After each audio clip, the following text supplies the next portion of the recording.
Hello, this is Attorney Brian Pendergraft with the Pendergraft firm, and today I'm answering questions on Quora again.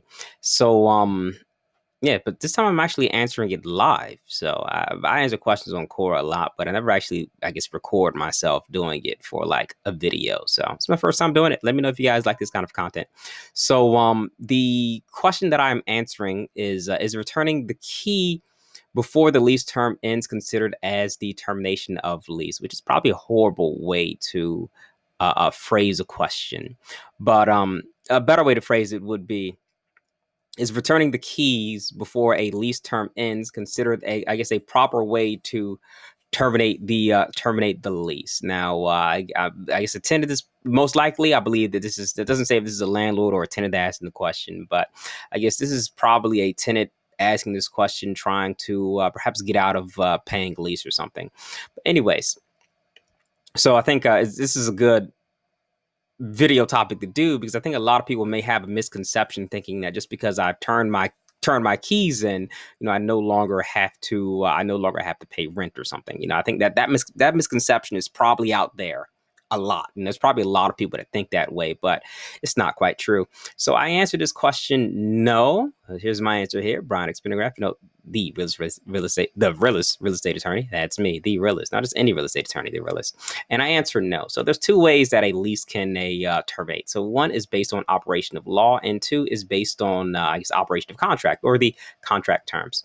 So an example of operation of law would be a judicial termination, meaning that a judge or perhaps a jury or court has ordered that the termination of a lease for whatever reason, such as uninhabitable conditions. So, for example, that would be an example of that would be, let's say perhaps a tenant files a rent escrow claim because they're alleging that I don't know, I have no hot water or something, and then they're unable to make the fix, and then the judge says, hey, you're not providing these people with hot water.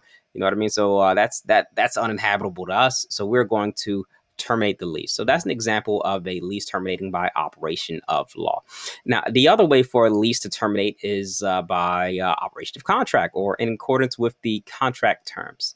Now, I use an example here of a lease terminating in accordance with the contract terms, such as let's say you're in a year-to-year lease agreement, and for that particular lease, you have to give you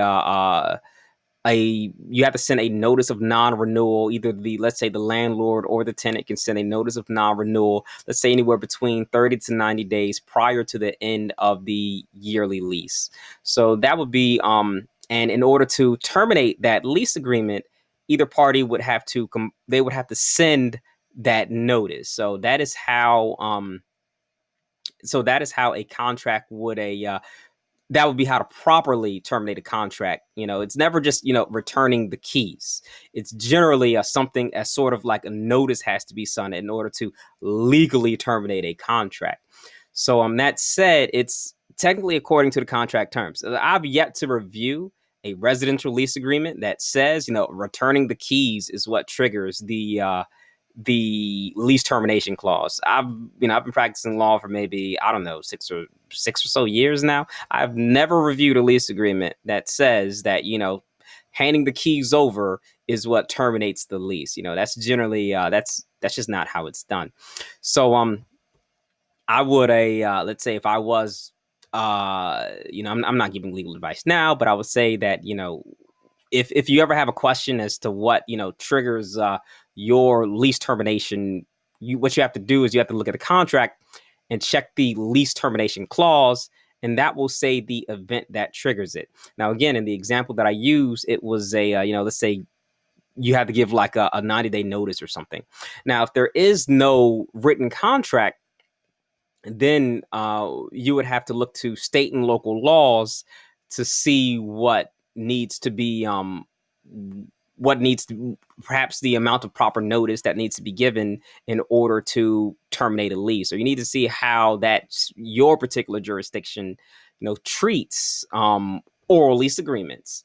So if you do not understand how to properly terminate your lease agreement, I would highly recommend contacting a local landlord-tenant attorney that is licensed to practice law in your jurisdiction, and they'll be able to tell you how to do it properly. Now, again, it's generally you just have to look at the contract, but yeah, and I think that pretty much answers the question. So if you're in Maryland or in DC and you have that question, a good real estate attorney you can contact for that would be me, the real estate attorney.